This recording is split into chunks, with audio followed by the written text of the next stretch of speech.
Welcome to today's webinar, Leveraging the Power of LinkedIn for Fundraising. My name is Dorothy Ho, the Senior Marketing Director here at Candid. My pronouns are she and her. I am joined by a stellar team today, two of Candid's top training experts, David Holmes and Tracy Kaufman. And we have Kyle, who is managing the back-end chat, with Diana, Joyce, Moni, and Stephanie.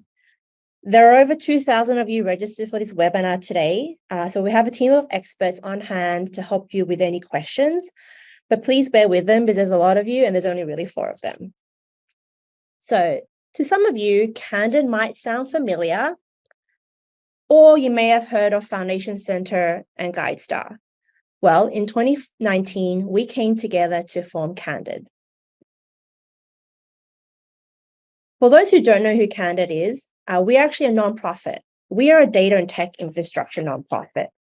Our mission is focused on ensuring those working in the social sector or working with partners in the social sector get access to data and resources they need to succeed.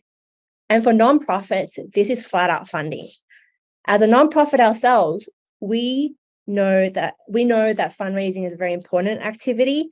We go through the same challenges as you all, and we live and breathe the space with you all. Some of these challenges on this slide may sound very familiar. Donors don't know we exist, or I don't know any rich people to raise money from, or simply I'm new to this fundraising gig and I don't know where to start. Well, good news is Candid has a lot of resources that you can tap into to help answer these challenges. In today's session, we will be focusing on how you can leverage LinkedIn to help you boost your fundraising efforts. We'll go through a 3-step process. The first is starting with Candid's Foundation Directory to help you pinpoint who the organizations you should go after and who those key decision makers are at these institutions. Then we're going to take you through how you can build those connections through LinkedIn and share some best practices. The aim is at the end of this session, you're going to walk away with some tactical actions that you can implement at your nonprofit, and also understand what are the resources you have at Candid that you can tap into to help you with your fundraising efforts. So let's get started with Foundation Directory. It's a great starting point if you're just out there wondering who are some funders that I should focus on. We can tell you which funders are dedicated to your mission because we can tell you if they funded your mission, the type of mission in the past. That way you know that they are aligned to your objectives. We know that fundraising is hard. It's not easy, but that's why Candid has built a lot of resources to help make it easier. You can leverage Foundation Directory and we'll help you take the guesswork out. We'll tell you which funders are the key ones that you should focus on, and we will show you who the key decision makers are at these institutions. People resource is always strapped at nonprofits. That is why focusing your time on fruitful prospects is important and knowing who the key target people are. Once you have this, you're going to be way more efficient and you're going to prime your organization for success. We follow this 3-step process, and it's a good outline for anyone that's looking for guidance on how to get started or fine-tune their fundraising. First, you want to search smarter. You do want to focus on what your nonprofit does by subject area and potentially where you are based. These are great places to start. Another great place to start is tap your past supporters. Past funders have funded your nonprofit in the past. Therefore, they know who you are and are warmed up to your mission area.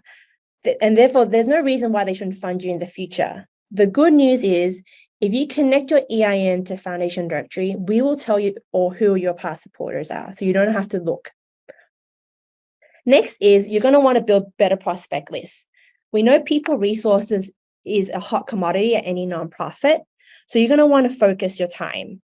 You won't need to trawl through 990s. Candid distills all this information for you. And in the demo coming up, we'll show you how you can use it to prioritize key funders. Next is fundraising doesn't stop at just finding an institution. You're going to want to know who to contact. Well, the good news is Foundation Directory has an integration with LinkedIn where we can show you who the key decision makers are and then how you can connect to them on LinkedIn.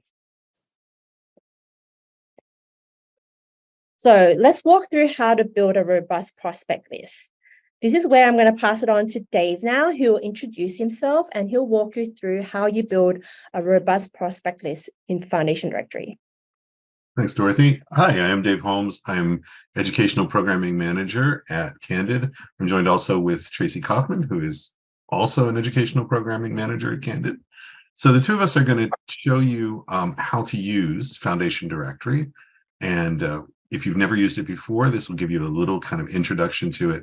It's the main tool that we use to help people find potential sources of funding.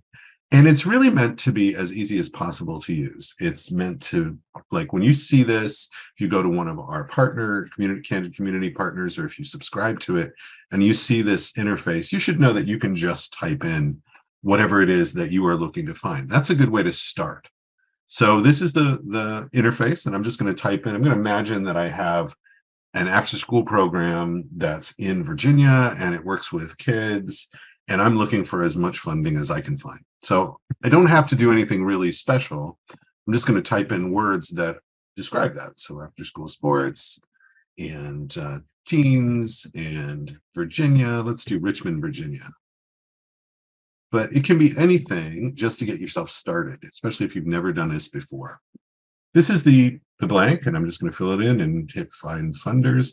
And what I get is what Foundation Directory has, how they've interpreted what I've typed in. So it assigns specific terms that are linked to what we just searched. And I would say that about half the time, Tracy, I don't know if this is your case, but about half the time I start this way, sometimes just to find out what are the terms that are commonly used, because you don't want to just use random keywords. You want to get focused on the funders. Yeah, I often like to start broad like this with just a simple search and see what happens. And sometimes you'll be happy with what you see in the results and you can go with that. And sometimes you want to take that as just a jumping off point and either broaden or narrow your search from there. And like I always tell everyone when they're starting out with the Foundation Directory, if you get bad results on your first search, it's not a big deal. You can just back up and try again because the computer is not going to burst into flames. Oh, no, everything's going to be fine. The other thing about this is that once I do the search, I look at the terms that are up here that we have assigned, and I think, well, these are a good match. These seem to be pretty close to what I was originally searching. It gives me a list of 566 grant makers, and that's an awful lot.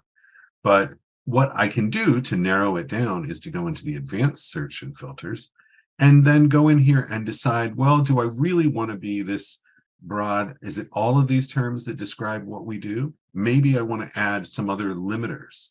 So I can say, I only want to see funders that give for capital and infrastructure, or I only want to see funders that have given in the last 5 years or so, and I can move the little slider here. Maybe there's a particular amount I want to raise.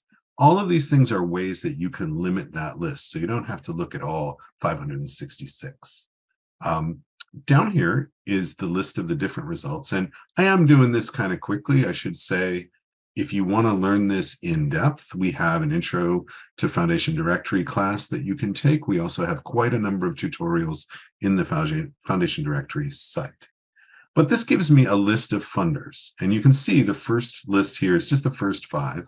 And it gives me a sense of which ones have given the most specifically to this idea. If you look over at the grant count, we know that the Community Foundation for Greater Richmond has given 568 grants related to the topics I just searched. So what I'm going to do is take a look at a little bit longer version of that list and show you some things you can do with it. The ideal situation is you're finding as many funders that are interested in what you do as you can, and then finding out how to approach them. So I can look at this list. I can sort it a lot of different ways. If I'm more interested in the amount that they've funded, I can resort by that. I can look at it alphabetically. I can look at it a lot of different ways. But this is really sorted by the ones who've given the most grants and in the order of priority. I would say that a lot of the times the first 100, and Tracy, I don't know what your feeling is. I like to get at least 100 to go through. Yeah, I usually do as well, but I'm even happy with a list of 50. But if you end up with a list of, say, thousands of results, that is often more than you need. And also, I see a question that someone submitted asking, why do areas outside of a chosen geographic focus appear? Which I think means, for instance, you see funders that are based in, say, Charlotte, North Carolina, or Boston, Massachusetts. Is that a problem? Does that mean something went wrong with the search? And I would say no. That is just showing you where the funder is located, which is not always the same thing as where they fund. Some funders are local funders and they will fund only in the area of Richmond, Virginia, and some are national funders and they fund all over the country, and some are international funders and fund all over the world. So don't worry what it says under city. The search knows that you want funders who fund in Richmond, Virginia. And let's take a look at one of those. Let's look at Bank of America Charitable Foundation. This is a corporate funder out of Bank of America, and they're headquartered in Charlotte, North Carolina. But you can see by looking at this, which is their profile. So anytime you go and do a search and you click on the name of the funder, you get a profile list. And this is the profile for Bank of America, which you can email to yourself or print out. It tells you, first of all, what they've given in the last 5 years. And you can see Bank of America, though they're in North Carolina, have given all across the country to every state, probably where any Bank of America location is. They really focus on education and human services. As you scroll down, you can see their grants are of a particular size. That gives you an idea of how much you might want to ask for. And down further, it starts showing you specifically which grants have they given that are directly related to what you're interested in. And it tells you what the grant was for, who it went to, the year it was given, and the subject area. And each one of these you can open up and look at and find out more.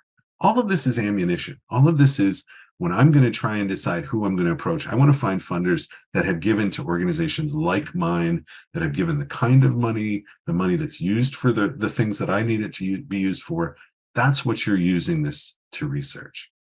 As you look through this record, and there's a little guide on the left-hand side that'll take you all the way through the profile, you can find out what the main subjects for their giving are. And Bank of America has a lot, and it goes through a lot of different things that they focus on. What kind of money they give, how they give their money, and who they give to. It will tell you about the related organizations. So it comes out of Bank of America Corporation, tells you about their program areas, and gives you details on them. So if you were looking to connect to them, you probably will have to see how you fit within all of these. That word fit, if you're not familiar with it, is a word that funders use an awful lot. And I think that sometimes that's the hardest thing. People look and say, well, they should be interested in what I do, but it isn't always. Is that, Tracy, is that your situation too? You've seen this? Yeah, just like any individual people have the things that are near and dear to their hearts, and the things that, even if they're still important, aren't necessarily something you're going to donate your life savings towards. Funders are the same way. They have their specific focus. We give to this, that, and the other thing. And if you fit, wonderful. And if you don't fit, then no matter how important it is, the issue that you're working on, it's just not necessarily a match with them. So it's always a good idea to look in the applications part, look at their giving limitations, where they say what they do and do not fund.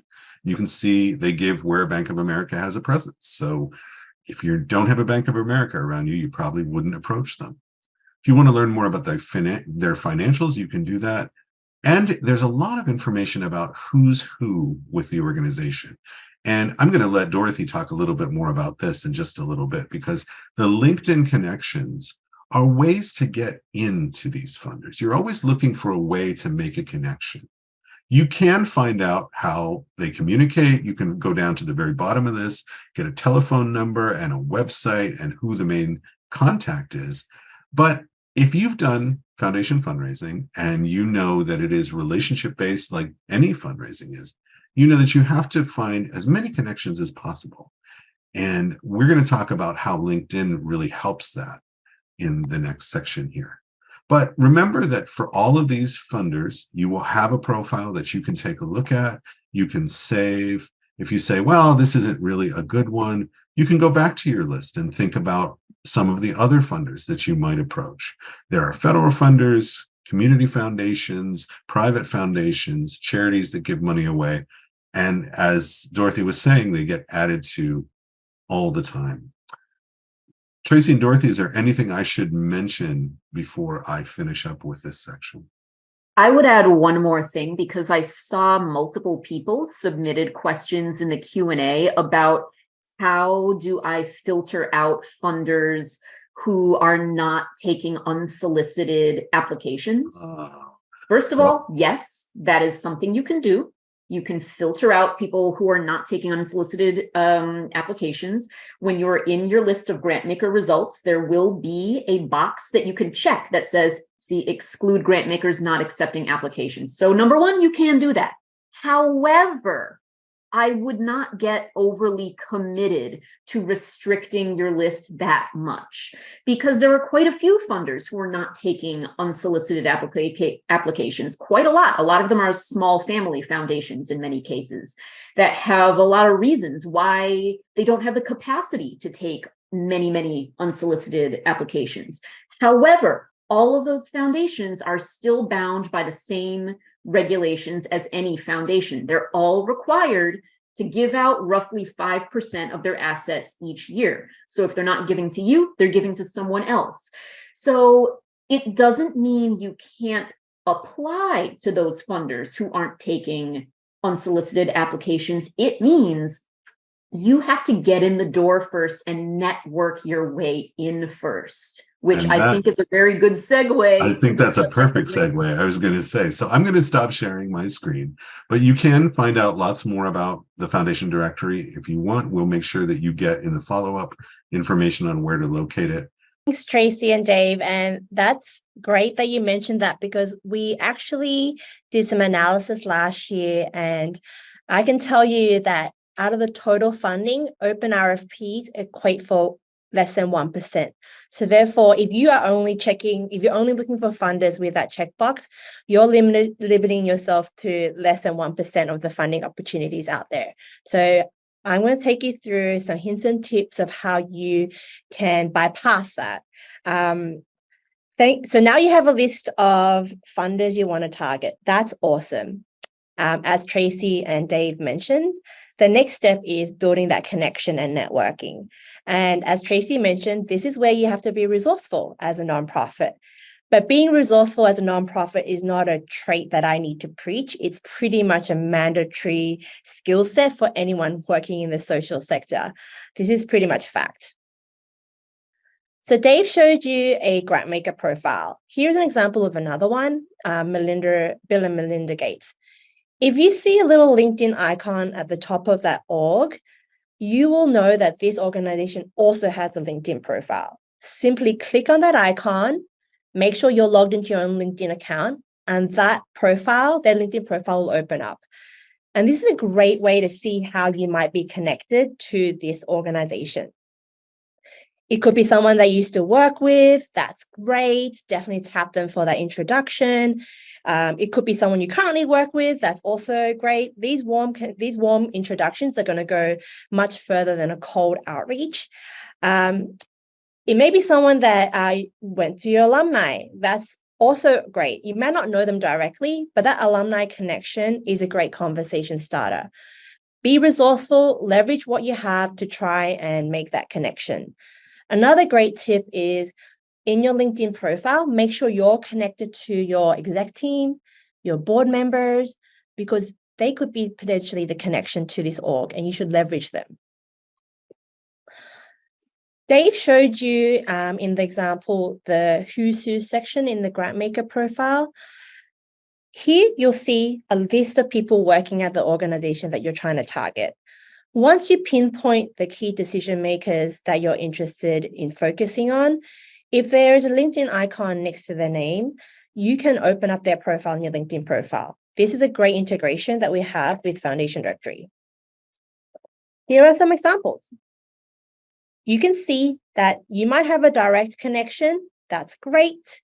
It might be someone you used to work with. That's also great. Leverage these connections. Don't be bashful to help you make that introduction. These warm introductions are gold mines. They're going to go much further than a cold outreach. But we do recognize that this utopia world is not always. There are scenarios where you don't have that connection to this person. That is okay. Don't give up. This is where you have to be resourceful. These are some tips from our own development team. They also have faced the same challenge on their throughout the fundraising year, that you need to find ways to network and connect with this person. Some tactics you can implement is inviting them to join your newsletter or follow your social handles so that they can get organic updates on the work your nonprofit is doing and the impact that you have on the community. Definitely, if they don't want to join, that's okay. Consider sending them periodically interesting articles that you're featured in or blog articles that you have written. These are all great ways to help build your story with funders. And if you can, invite them on an on-site visit. So we talked a lot about how Foundation Directory and LinkedIn can work well together to help you fundraise. These are great tactics that you can implement. Next, I'm going to share with you some things you can do in just LinkedIn on its own. I would consider LinkedIn as an extension of your marketing communications team. You can, of course, activate paid advertising to build outreach and engage users out there. But don't forget, you can also do organic social posts. These are great ways for you to engage the people following your organization page. These active posts will help you build your story with potential prospects. Think about your own giving behaviors. When was the last time you gave to a nonprofit that you never heard of, you never seen? It's probably very rare, right? Funders are also the same. You need to warm them up. You can't just like post after post asking for donations. They're going to want to know your story, your impact, so that when it comes time to give, they're familiar with your organization. In the next slide, I'm going to share with you some creative examples that you can leverage to help tell your story. But I would also consider posting about grants that you've received or key accomplishments, such as earning your Candid seal of transparency. All of these add to your credibility and show a potential funder your potential. It also, if they can see that a peer funder has given to your org, it gives them the reassurance that you're a good bet and that you're good and that they should also be opening their checkbook and funding your organization. Here are some examples of creative. Definitely tell your story through some numbers. The impact that you have through numbers can be very compelling. And this is a very simple graphic that you can implement. You can see that a lot of these photos and examples are live shots. If you have any events, definitely allocate one or two people as the photo takers. These days, photos taken on smartphones are very high quality, and you should leverage them in any content that you produce. They're going to look much better than any stock photography that you get online. Another great thing you can leverage is if you have any real life stories or testimonials from people that you have impacted, definitely leverage them. This really brings to life your program of work to prospect funders.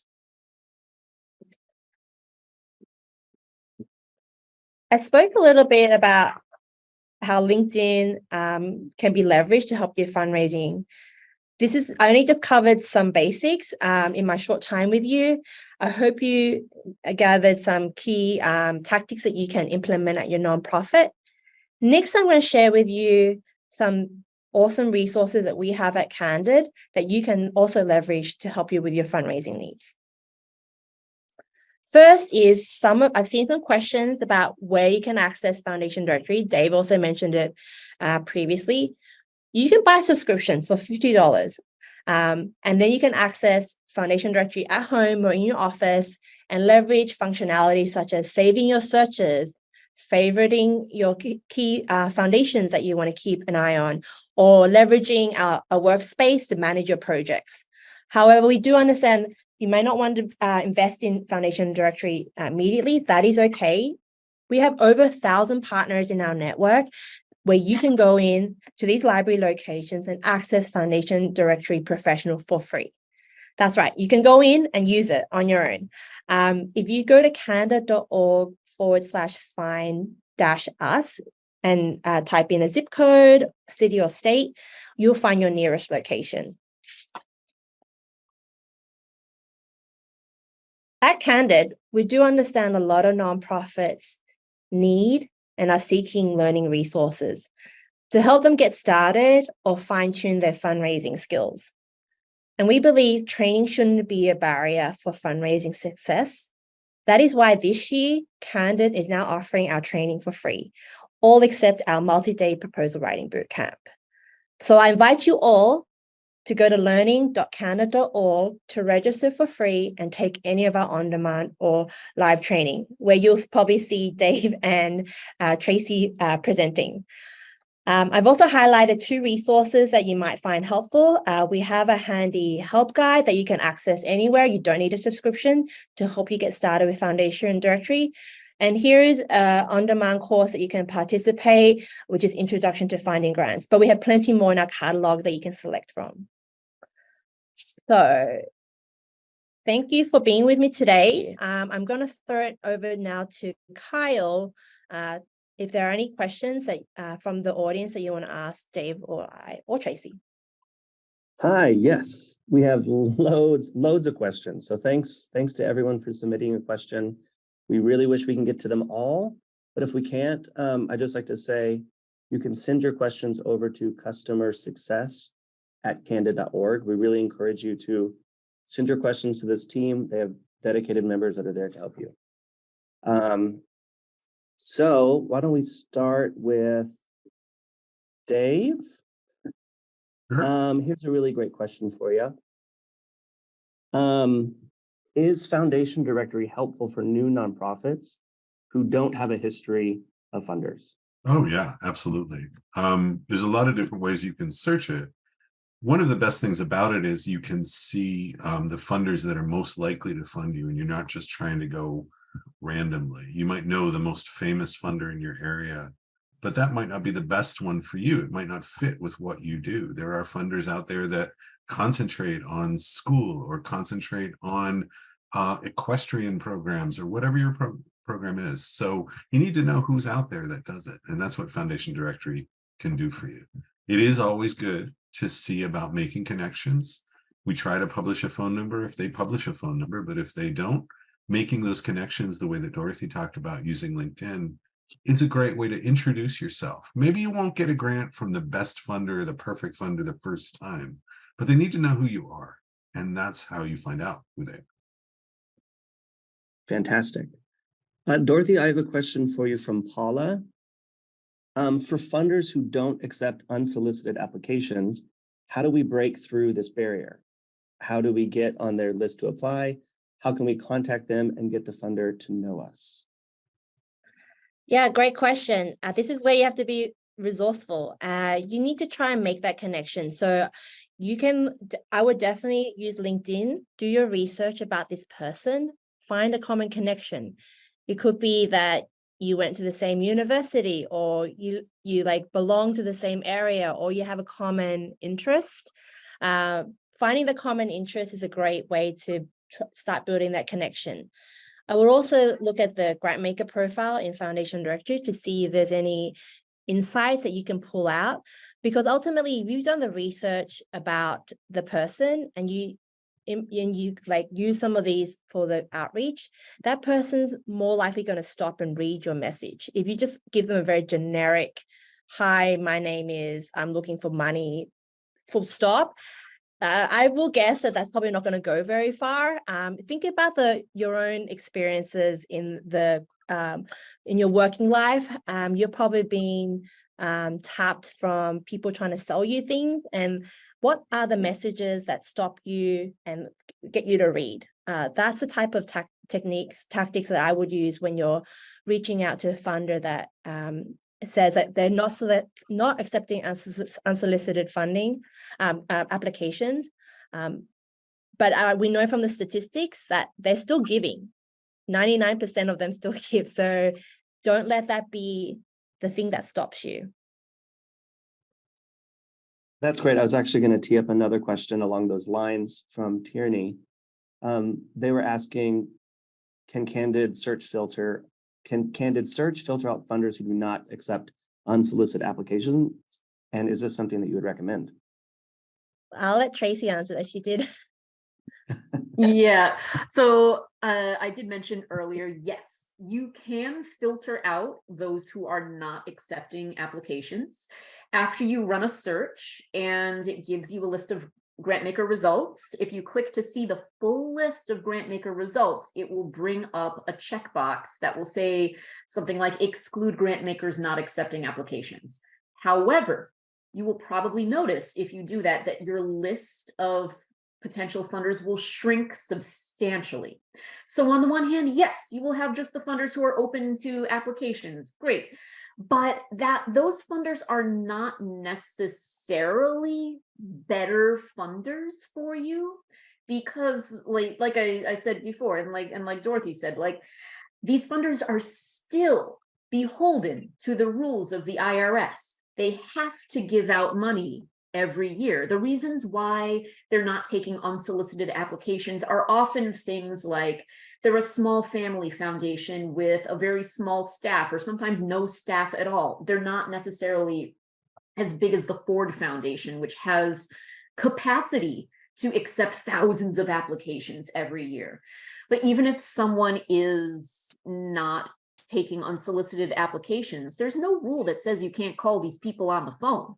You can call these people on the phone. Just use your conversation wisely, be polite, be respectful, maybe script yourself a little bit, come up with a couple of good questions you want to ask them. Or like look for someone who can make an introduction for you. And that's where the LinkedIn issue becomes helpful again. If you see that you have a connection in common, whether it's someone on your staff or your board, or if there is an organization that you know in common, like maybe there's another nonprofit that you're friendly with, that you collaborate with sometimes, that could be your way in. That could be who makes an introduction for you. Or I've heard that sometimes the very best connection to a new funder who's not necessarily taking applications is an existing funder. If you already have funders who are giving you grants, if you're lucky enough to be in that position, use that in your networking, because it's a small world in funders. They know each other, they talk to each other, and they can be the one to make the introduction too. And those kind of introductions are fantastic. People that you know on LinkedIn that are second connections to somebody that you want to talk to. That's a great way to do it. I was a grant writer, and I was always doing research for funders. And I did not just, I would say a good 40% of the funders I applied to regularly and got funding from said on their profile, we don't accept unsolicited applications, but it meant different things to each one.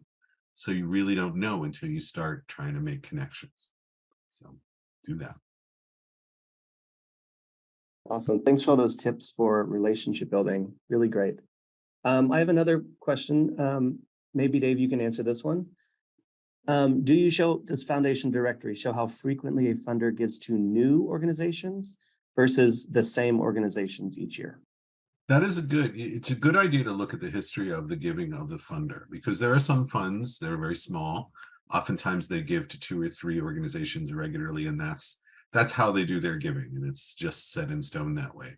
But normally what I do is go into the some of the giving searches and look at funders who have funded seed money as a type of support that they've given. And if you look at that, you're finding funders that are giving to new programs and possibly to new organizations. The nice thing about Foundation Directory is that you can look and see the history of giving from that particular funder. You can just look up one funder or open their page, and you can see who all they've given to that we know of since 2003, essentially. And if they've only given to one organization that whole time, that tells you one thing. And if they've given to 80 or 90 or 1,000 different organizations, then it tells you completely different things. So yeah, it's not that hard to get that research really quickly. You don't have to look at every single 990 to get that idea. Thanks, Dave. We're coming up on time, so I think I'm just going to have time for one more question. We had some people wondering what you were referring to when you were talking about the gold, platinum, etc. rankings. Dorothy, do you want to explain what you guys were referring to? Yeah, so Candid Seals of Transparency is a program available to any nonprofit. It's free to participate. Candid's profiles power over 200 partner giving platforms such as Facebook, Network for Good, donor advised funds. They are literally leveraging our Candid profiles to power the giving platforms. So if you do anything at the end of this call, I do urge you all to go to guidestar.org, look up your nonprofit and see what your profile looks like. The one thing I do ask you to do is claim your profile and at least check that the address is correct. We hear a lot back from our partners that they send money and they're going to incorrect locations.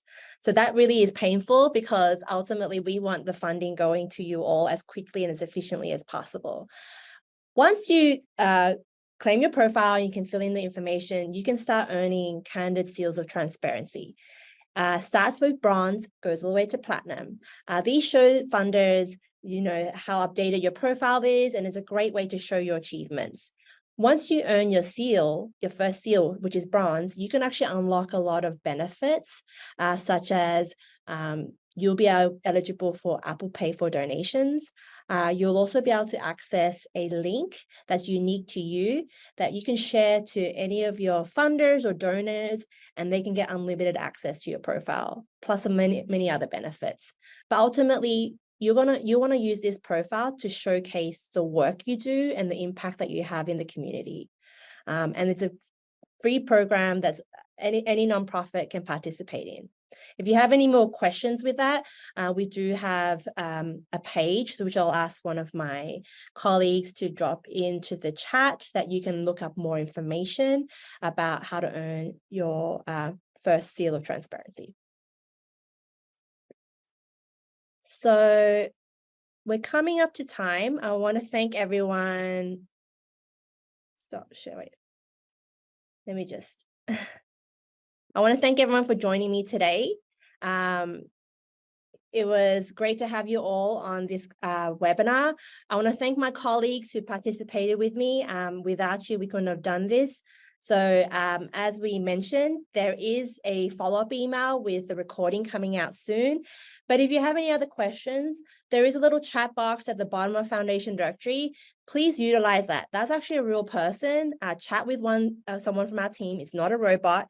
But if you have any other questions outside of the times they are available, you can drop an email to customersuccess@candid.org. Thank you.